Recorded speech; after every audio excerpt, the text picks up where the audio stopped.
Have you ever noticed that no matter how much you achieve, buy, or experience, there's still that whisper inside saying, it's not enough?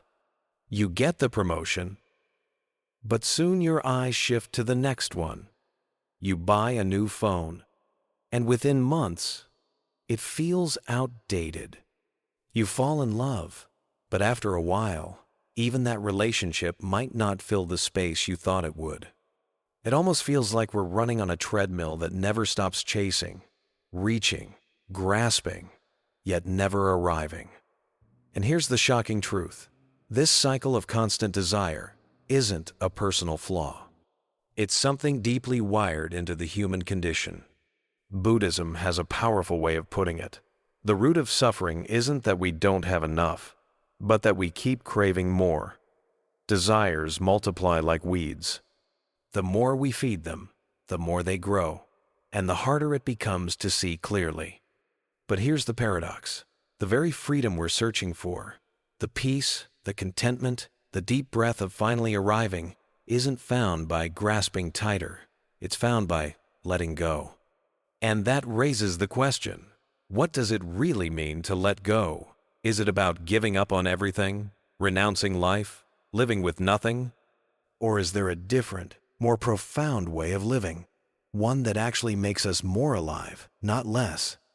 In this video, we'll walk together through the Buddhist perspective on desire, why it controls us, how it creates suffering, and most importantly, the gentle yet radical path of release.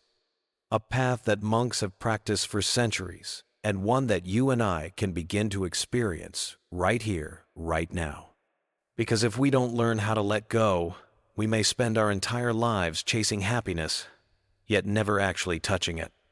So, let's begin by asking ourselves, what would your life look like if you were no longer controlled by desire? Part 1. Understanding Desire. Let me tell you a story. There was once a man named Daniel. On the outside, his life looked perfect. He had a steady job, a nice home, and a family who loved him. But inside, he carried a constant restlessness. Every time he achieved one goal, he immediately reached for the next. When he finally bought the car he had dreamed of for years, the excitement lasted only a few weeks before it faded. Soon after, he was already comparing himself to his neighbor's newer model. When his relationship was going well, instead of simply enjoying the love he had, he found himself anxious about losing it. Does that sound familiar? That feeling that no matter how much you accomplish, something inside you whispers, it's not enough? In Buddhism, this restless hunger has a name, desire. Now, let's pause here. Desire itself is not the enemy. Without desire, Daniel wouldn't have had the motivation to work hard, to provide for his family, or to build a meaningful life. Desire can be like a spark. It can light the fire that warms your home. But if you cling too tightly, if you feed that spark endlessly, it turns into a wildfire that consumes everything in its path. This is the part most people misunderstand. Buddhism does not teach us to kill desire completely. Instead, it teaches us to understand desire, to see it clearly for what it is.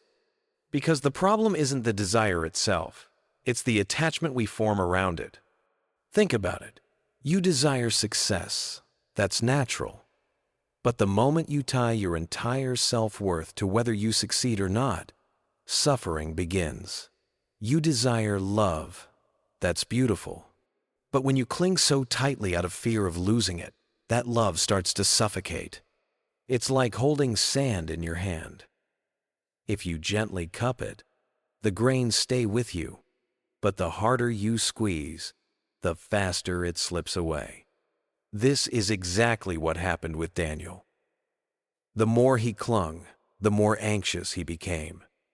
And the more anxious he became, the less he could enjoy what he already had. Buddha once said, "From craving springs grief, from craving springs fear. For him who is wholly free from craving, there is no grief, whence fear." It's a simple yet profound truth.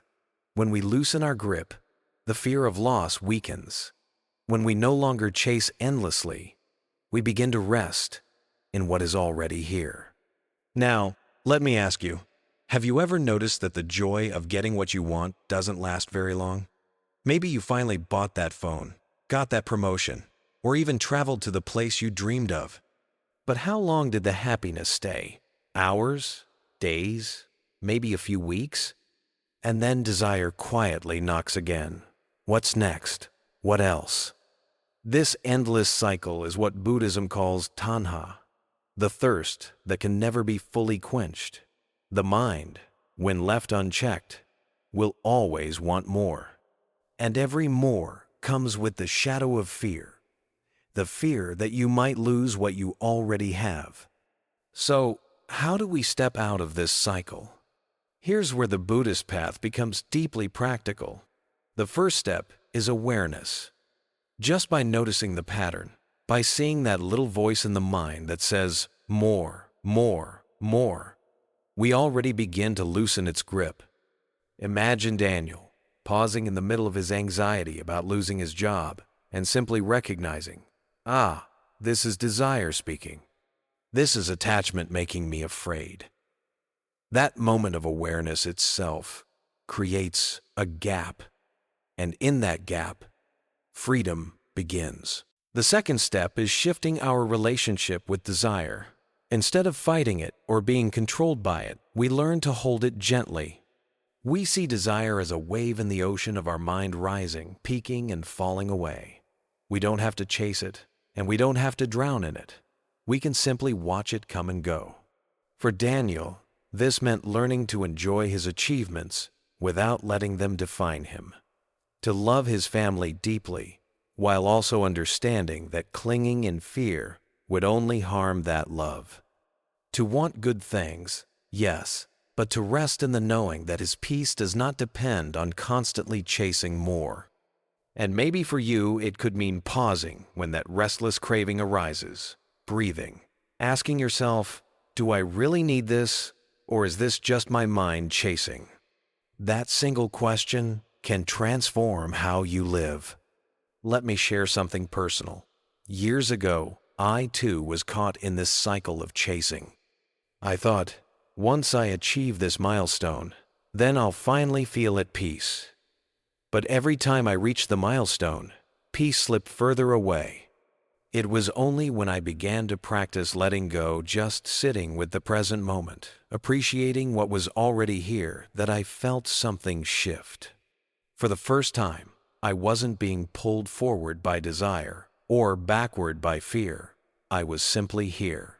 And that, my friends, felt like freedom. And this is the heart of the Buddhist way: to see desire clearly, to release the chains of attachment, and to discover that freedom is not in the next thing, it is in this moment. So, the question isn't, how do I get rid of desire? The question is, how do I stop being enslaved by it? When you start living with this awareness, life becomes lighter, love becomes more genuine, success becomes less stressful, and peace, the kind you've been searching for, begins to feel possible. But of course, Daniel's story doesn't end here, because even after this realization, the mind doesn't simply stop craving. It keeps whispering. It keeps tempting. And the journey of letting go becomes a practice, something to return to again and again. And that's where we'll go next. How to actually practice letting go, step by step, in daily life. Because understanding desire is only the beginning. The real transformation comes when you live differently. Part 2. Why desire leads to suffering. Let's pause for a moment and really ask ourselves something honest. Why is it that no matter how much we get in life, whether it's money, recognition, or even love, there always seems to be a whisper inside saying, it's not enough? This question isn't new. Over 2,500 years ago, the Buddha looked into the human heart and saw this restless cycle. In the Four Noble Truths, he pointed out something profound, that craving, what he called tanha in Pali, is the root cause of suffering. Now, when we hear the word desire, we might immediately think it's bad. something to suppress or get rid of. But that's not quite the message. Desire itself isn't the villain. It's our attachment to it, the way we cling, chase, and fear losing what we have that creates the storm inside us. Think about it like this. Imagine you've been waiting for the new phone release. You save up, you buy it, you open the box, and in that moment, there's a rush of joy. Everything feels perfect. But give it a few weeks, the shine fades.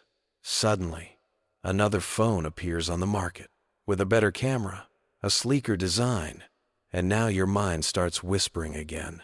I need that one. This isn't just about phones.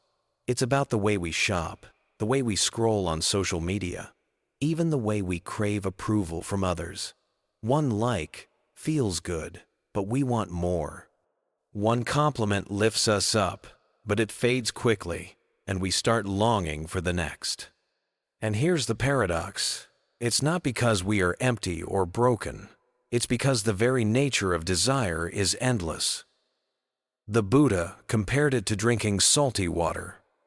The more you drink, the thirstier you become. I once met a man named David at a meditation retreat.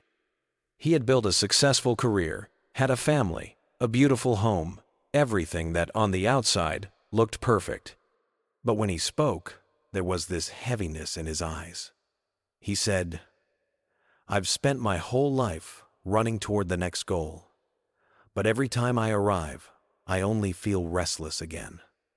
I don't know how to stop." Can you relate to that? Maybe not in the same form, but in spirit? The constant push to achieve, to acquire, to secure something permanent in a world that keeps changing? Desire promises us happiness, but it often delivers anxiety. You buy the car now, you worry about scratches. You fall in love now, you fear losing the person. You achieve success now, you feel pressure to maintain it. Desire keeps us moving, but rarely lets us rest. And this is where the suffering lies, not in the object itself, not in the phone, the house, or the relationship, but in the way our minds attach, in the way we say, if I don't have this, I'm not enough. If I lose this, I'll be devastated. The Buddha's wisdom here is so compassionate, so practical. He wasn't condemning us for wanting things. He was pointing out a truth that, if we see clearly, can set us free. He taught that the problem isn't that you desire, but that you expect desire to end your restlessness. Let me give you another picture. Have you ever been caught in quicksand? The more you struggle, the deeper you sink. That's what chasing desire feels like. The harder we chase, the deeper our dissatisfaction becomes. But here's the light in all of this. Recognizing the pattern is already the first step toward freedom. When you see desire not as your enemy, but as a natural impulse that can never fully satisfy, you can begin to loosen your grip. This doesn't mean you stop enjoying life. Quite the opposite. You can still love, still create, still work toward your dreams. But now, you do it with open hands, not clenched fists. You savor without clinging. You give without demanding. You let things come and go, like clouds drifting across the sky. So ask yourself, what is one desire in your life right now that keeps you restless? Is it recognition? Is it control? Is it the need to always feel secure? What would happen if instead of running toward it endlessly, you simply paused, breathed, and asked, "Can I be at peace even without this?" That is the power of the Buddha's teaching. Not a rejection of life, but a release of the illusion that desire alone will save us. And in that release, there is space. Space for peace. Space for true joy. Space for freedom.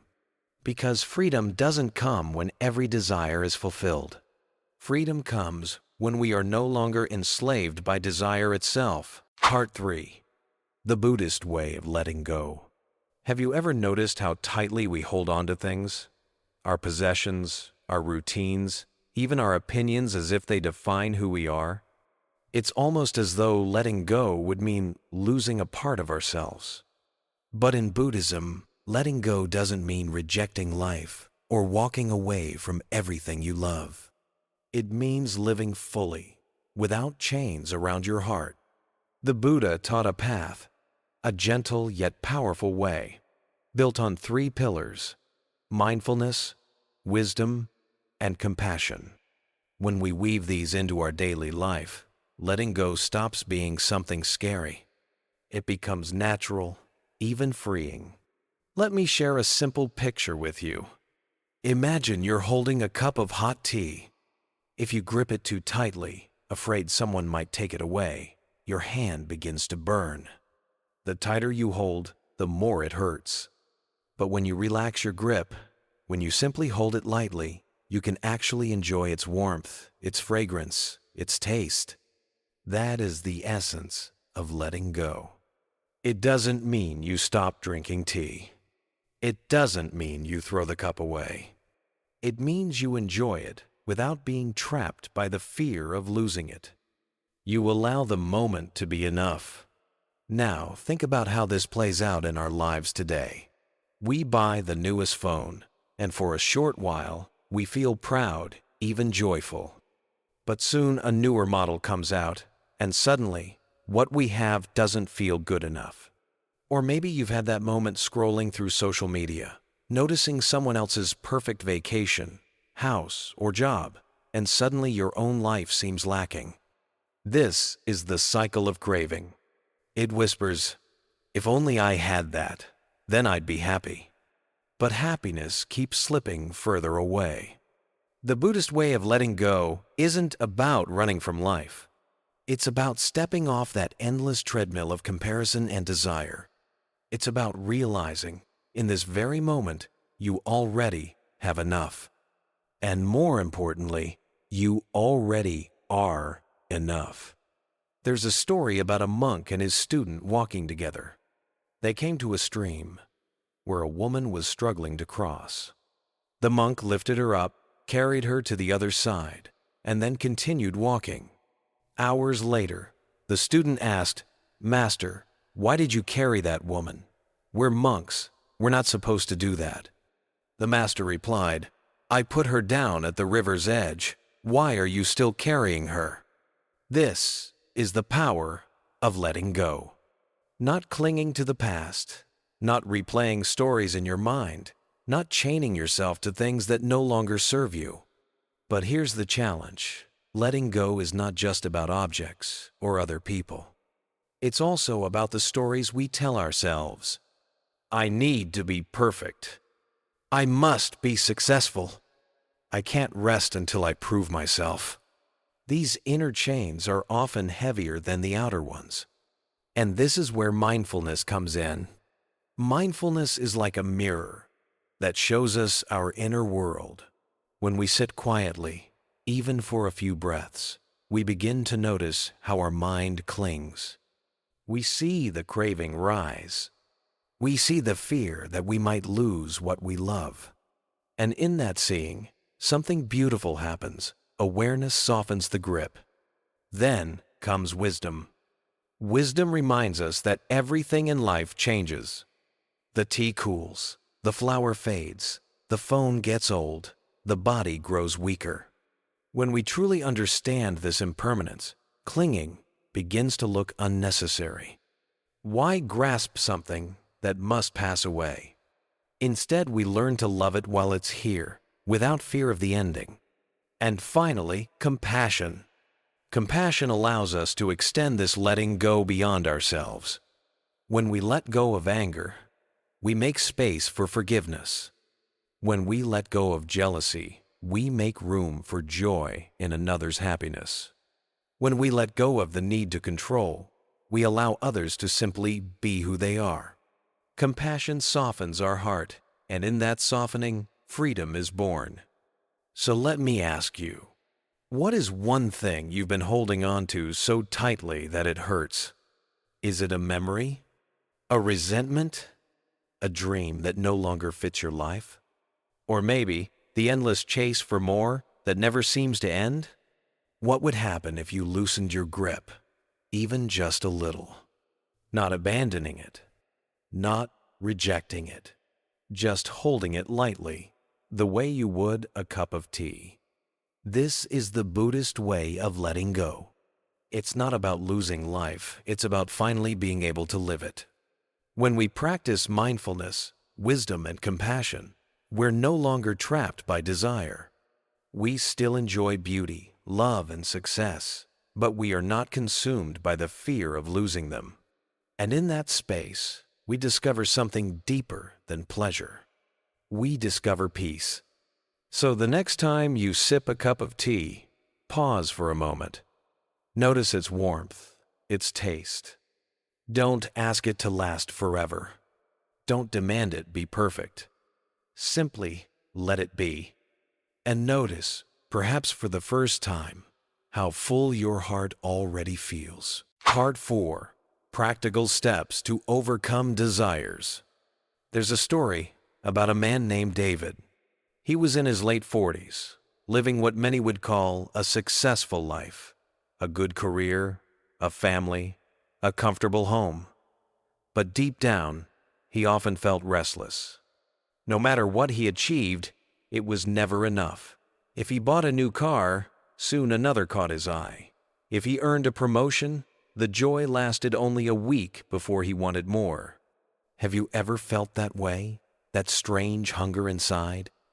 Like life keeps whispering, just a little more?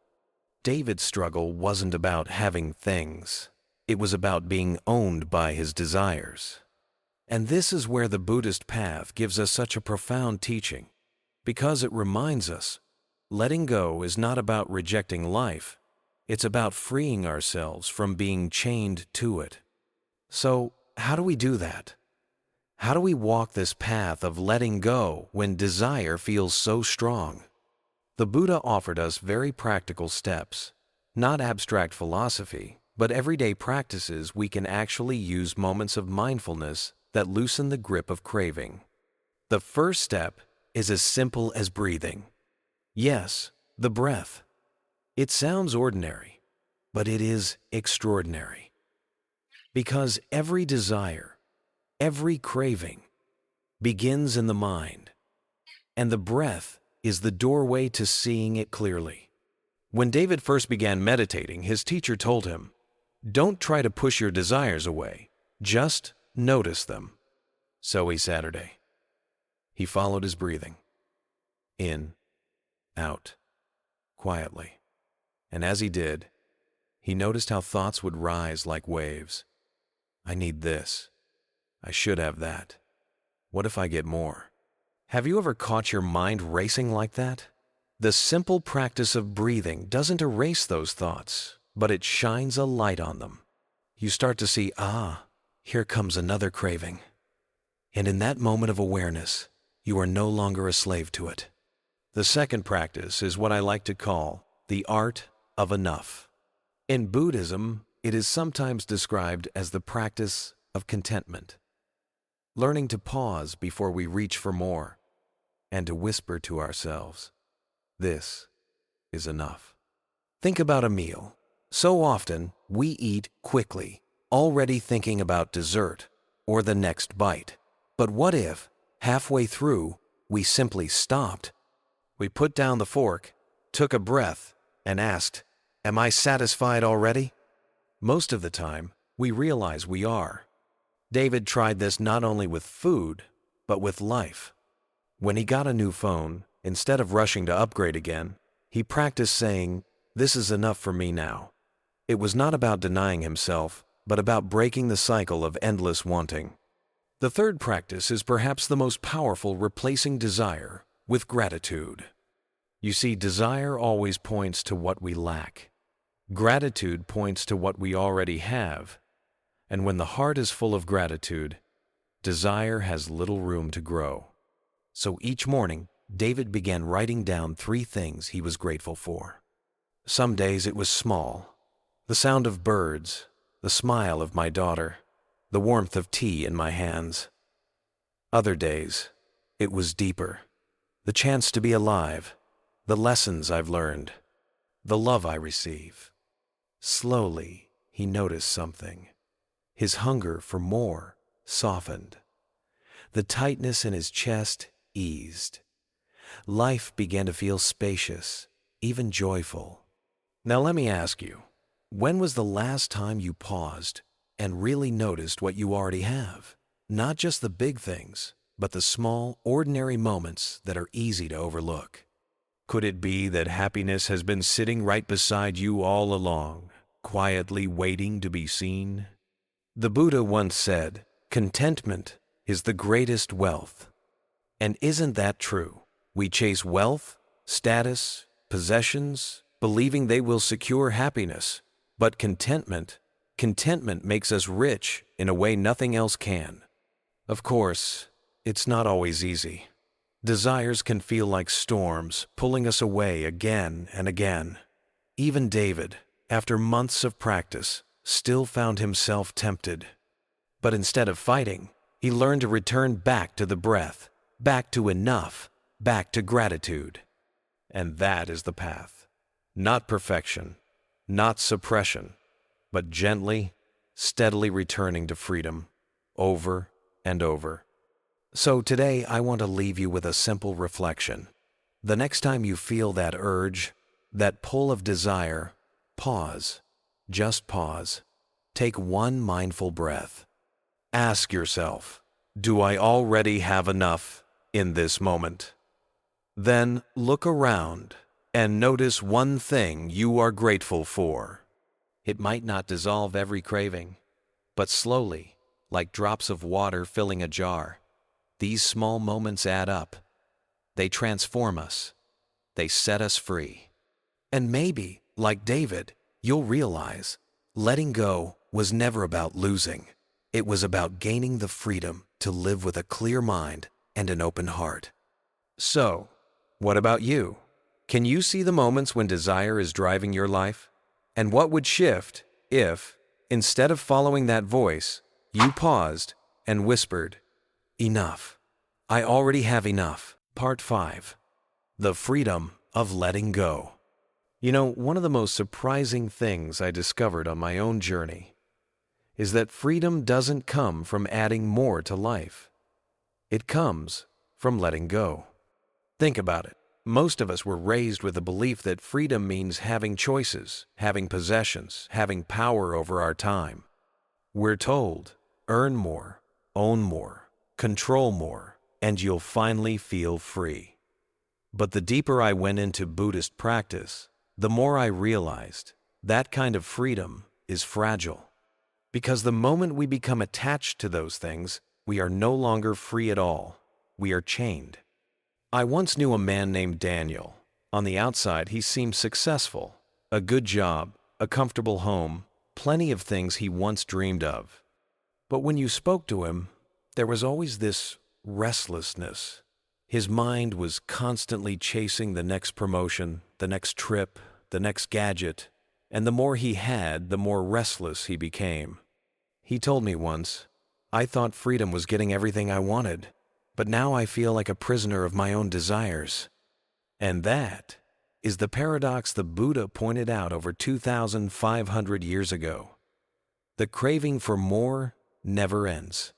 The moment we satisfy one desire, another one rises.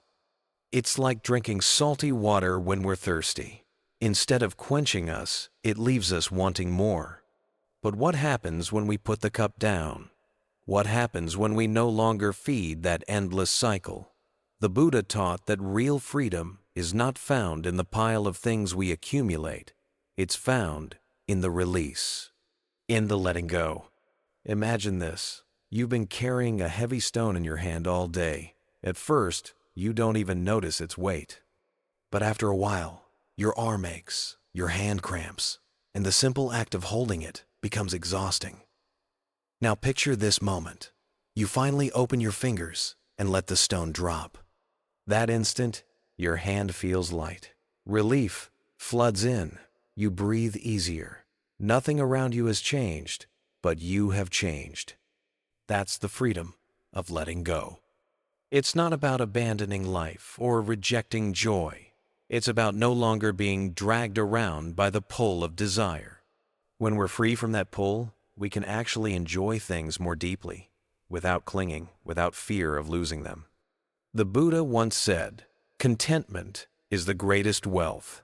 And if you've ever sat quietly, watching the sunrise, or shared a simple meal with someone you love, you know this truth. In those moments, we weren't grasping for anything else. We weren't calculating what comes next. We were just there. And that presence, that lightness, is freedom. But let me ask you this. Can you recall a time when you finally let go of something that was weighing you down? Maybe it was a relationship that no longer served you. Maybe it was an expectation you'd been clinging to. Or even just a small worry that kept looping in your mind. Remember that feeling when you released it? That deep breath. That sense of space opening up inside. That was freedom, wasn't it? Here's the beauty. That freedom is always available. It doesn't depend on the economy, on our status, or on what we own. It only depends on whether we're willing to loosen our grip. Now, this doesn't mean desires vanish overnight. They still appear. The mind still whispers, "If only I had this, then I'd be happy." But when we practice awareness through meditation, through mindfulness, we catch those whispers before they control us. We recognize them for what they are, passing clouds in the sky. We don't need to follow every single one. I remember once during meditation, I was suddenly flooded with the urge to check my phone. It was such a small desire, but it felt so strong in the moment. Instead of reacting, I just sat with it. I noticed how it rose up, tugged at me, then slowly faded on its own. That little experience taught me something big. Desires lose their power the moment we stop feeding them. And when we stop feeding them, we discover a new kind of wealth. A wealth not measured in dollars, but in peace, in presence, in clarity. Think about the way a bird flies. It doesn't carry heavy bags or cling to branches. Its freedom is in its lightness, and we too can live like that, lighter, freer, when we release the unnecessary weight we carry. Now, you may wonder, if I let go, won't I lose what makes life exciting? Won't I become empty? But here's the truth. Letting go doesn't leave us empty. It leaves us spacious. And in that space, love grows, compassion grows, joy flows naturally. It's not a dull emptiness. It's a vibrant freedom. The Buddha compared it to a flame that burns when there is fuel. Desires are like fuel. They keep us burning, restless, unsatisfied. But when the fuel is gone, the flame goes out not into darkness, but into peace. So, what does this mean for us in daily life? It means we can begin practicing small moments of release. The next time you catch yourself gripping tightly, whether it's to an object, a thought, or even a plan, pause, breathe. Ask yourself, do I really need to hold this right now? And if the answer is no, gently let it go. Notice how your body softens, how your mind feels lighter. Because freedom is not far away. It's not waiting at the end of a long road. It's here, in this very moment, when we choose not to cling. And so, the path the Buddha offered is not a path of deprivation. It's a path of liberation. The less we cling, the more space we create for peace, for joy, for true freedom. So I'll leave you with this question. What stone are you still carrying? And are you ready to open your hand? Conclusion. So, take a deep breath with me for a moment. After everything we've explored together, let's return to the heart of it all. Happiness isn't hiding in the next thing you want to buy, the next goal you want to achieve, or the next person you hope will finally complete you. True happiness, the kind that feels steady and unshakable, is born from letting go. This is the path the Buddha pointed to over 2,500 years ago. First, we recognize desire. We see how it sneaks into our daily lives through endless shopping lists, through the hunger for recognition, through that quiet voice inside saying, "If only I had this, then I'd finally be enough." Second, we notice the suffering it brings. Think about it. How many nights have you stayed awake, mind restless, replaying what you don't yet have? How many times have you reached the thing you wanted, only to feel empty again a few days later? That's the cycle of craving. It never ends on its own. But then comes the turning point. Learning to release. Letting go doesn't mean rejecting life or suppressing joy. It means loosening the grip. It's realizing you can want something without being controlled by it. It's knowing you are already whole, already complete, even before the desire arises. And when you taste this freedom, something changes. Your heart feels lighter. Your mind feels clearer. The small joys, a cup of tea, a kind word from a friend, the warmth of sunlight on your skin suddenly feel so much richer. Freedom is not something you chase. It's what's revealed when you stop chasing. The Buddha once said that craving is like drinking salty water. The more you drink, the thirstier you become. But when we return to the breath, just as you and I are doing right now, we discover a different kind of water, fresh, pure, and enough. Every inhale, every exhale is a reminder that peace is not somewhere out there. It is here, inside, in this very moment. So, the next time you feel pulled, stretched thin by wanting pause, place your hand on your heart. Feel your breath moving in and out. And remember, the power to let go, to be free, has always been within you. If as you're listening now, a face comes to mind, maybe a friend, a parent, a partner, someone you know who is also caught in the endless chase of desire. Perhaps this is the moment to share this with them. A small act of compassion. Who knows, maybe this simple reminder could be the beginning of their freedom too. And if you've found even a glimpse of calm, a thread of clarity in this journey today, I invite you to stay with us. There are more teachings, more stories, more practices waiting each one another step on the path of letting go. Because ultimately, this isn't just about Buddhism or philosophy. It's about us human beings trying to suffer less and live more fully. It's about learning that freedom isn't the absence of desire, but the presence of wisdom. So let's close with this thought. Whenever your mind whispers, "I need more to be happy," answer it gently with your breath. Feel the inhale, feel the exhale, and know that right there, in that stillness, you already have enough. Thank you for sharing this space with me today. May you walk lightly, breathe deeply, and discover the freedom that comes when the heart finally learns to let go.